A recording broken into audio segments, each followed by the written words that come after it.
দেশের জনগণ ছাত্রদেরকে দেখতে চায়। আসলে সেই দেশের জনগণ, সেই জনগণ গুলা কারা? না, আমি তো দেখতে চাই না যে ছাত্রদের হাতে দেশ চলে যাক। কারণ একটা লোক যখন একটা দায়িত্ব নিবে, অবশ্যই তাকে পরিপক্ক হতে হবে।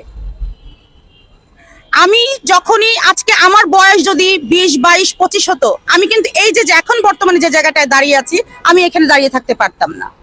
আজকে অবশ্যই আমার বয়সটা পরিপক্ক হয়েছে। আমি সাহস করে একটা কথা বলতে পারি, একটা দায়িত্ব নিতে পারি, আমি একটা পরিবার চালাতে পারি।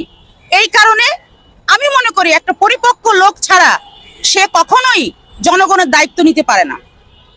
আপনি বললেন যে স্টুডেন্টরা যারা আন্দোলন করে সরকার পতন ঘটিয়েছে, পূর্বে কিন্তু কোনো রাজনৈতিক দল কিন্তু আওয়ামী সরকার পতন ঘটাতে পারে না। ছাত্ররাই কিন্তু আওয়ামী সরকার পতন ঘটাইছে এবং দেশ ছাড়তে বাধ্য করছে।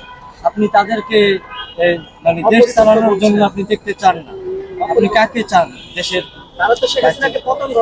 তারাই কিন্তু না, আপনাদের এই একটা কথাই আমি একমত নই যে ছাত্ররা শেখ হাসিনাকে পতন ঘটিয়েছে।